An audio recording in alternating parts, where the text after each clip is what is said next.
The Anglo-Saxon period from 449 to 1066.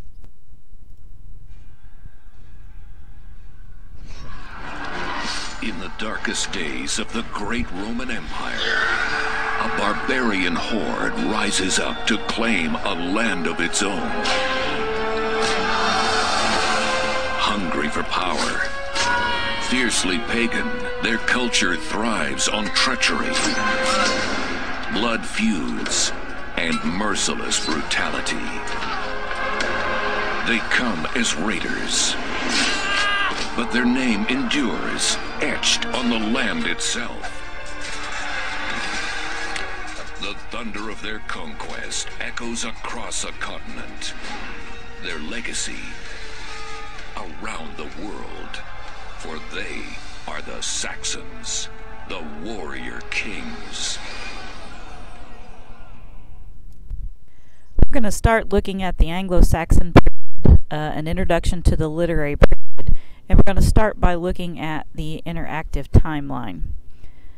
As you'll see on the timeline, the timeline actually shows 300 BC, and that's when the Celts were in Britain. And then in 55 BC to 409 AD, that is when the Romans came and occupied what we know as England today.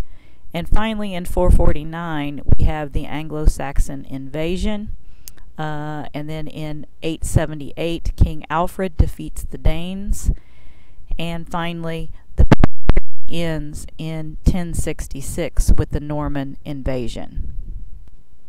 Let's start with looking at before what we know as England began. Let's look at the 300 BC when the Celts were in Britain.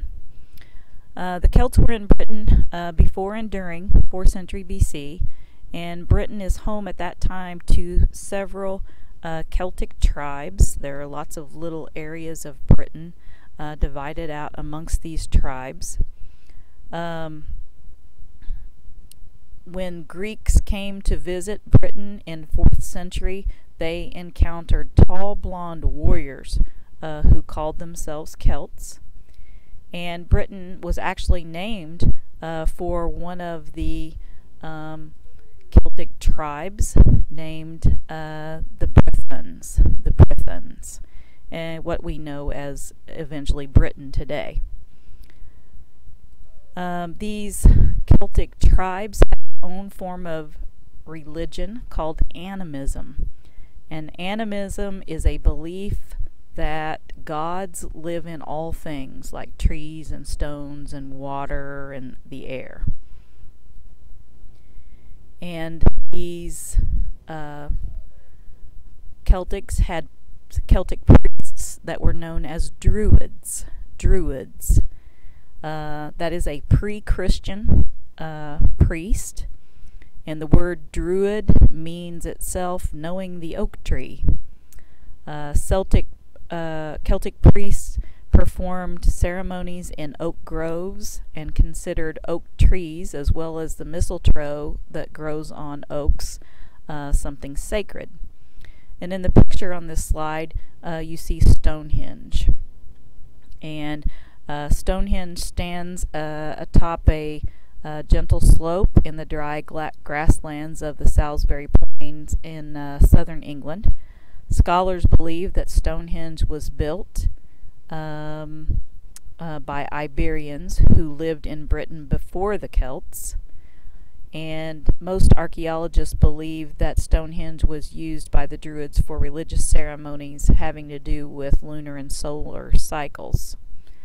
The name comes from Saxon, combining stone and henge meaning hang, thus a place of hanging stone, and that's kind of what it is there, the stone hanging on top of the pillars. Before Britain became what we know it as today, it was occupied by the Romans. In 55 BC, Julius Caesar invaded Britain, and not only did he invade Britain, but the Roman Empire controlled most of Europe, Asia Minor, the Middle East, and North Africa. All of the countries, what we know now as like Italy, France, Germany, Switzerland, Romania, Greece, Turkey, Syria, Jordan, all of those were controlled by the Roman Empire. There was evidence of the Roman occupation found in the last names, the endings of last names, Castor and Chester. And that's how we know that Romans were there and left that behind, those last name endings with the people left in Britain. In 43 AD, the Celts were defeated by Claudius. The Romans built walls and villas and baths and roads, so they kind of helped to modernize England, what we know as Britain. There were 5,000 miles of stone roads that were built by the Romans that linked certain tribe capitals and towns together, especially London, York, and Winchester. And there was a defensive wall built, Hadrian's Wall, that linked the North Sea and the Atlantic near the present-day border of England and Scotland. And this wall kept back the group of people known the Picts and the Scots from invading for 250 years.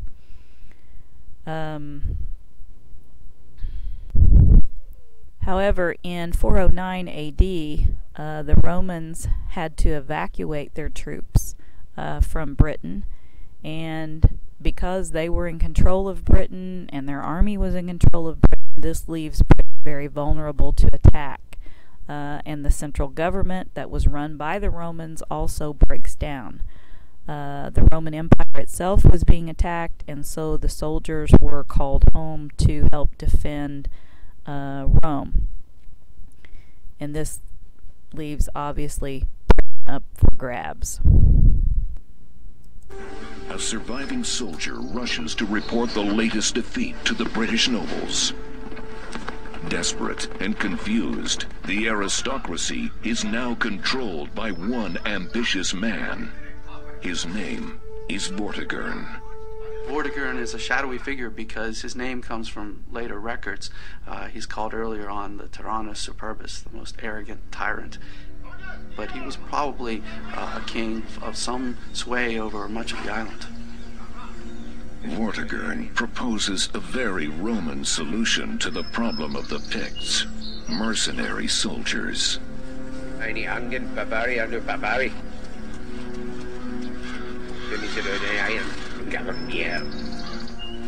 Fortunately, just across the North Sea, at least one barbarian tribe is armed and ready to fight. The Saxons. It's easy to be critical looking backwards at Vortigern. What a crazy thing to do, to invite the Anglo-Saxons, who must have already been raiders and pirates and part of the military problem, and then trying to think that I can make them part of the military solution. It's difficult to imagine what else he could have done. What could have been the harm of inviting 3 shipfuls of Anglo-Saxons into an island of millions of people? How could poor Vortigern have anticipated what was going to happen? In 449, 3 ships of Saxons are said to make the sea crossing.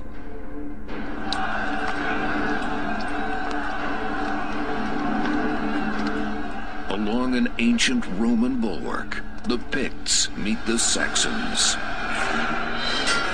The Saxons are led by the brothers Hengist and Horsa, now full-grown warlords. What we're talking about is largely a male migration, and a migration of warriors, individuals who have already been trained either by the Romans, fought alongside the Romans, and probably were armed very much like the late Roman army. These were individuals who knew about warfare. Like Romans, the Saxons advance behind shields. The Picts rush helter-skelter into the fray.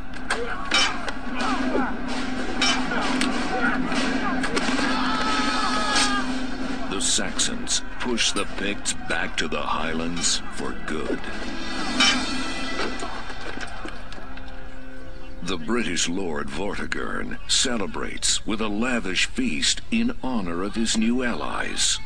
But sharing a table with the Saxons disgusts his nobles.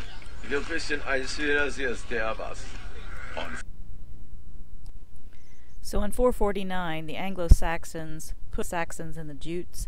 They brought with them a common language, which was Old English. And eventually they formed what we know as Anglo-Saxon England, or Angland. King Alfred the Great, eventually from Wessex, becomes one of the greatest kings of all England. Northumbria was known as the center for learning and the arts.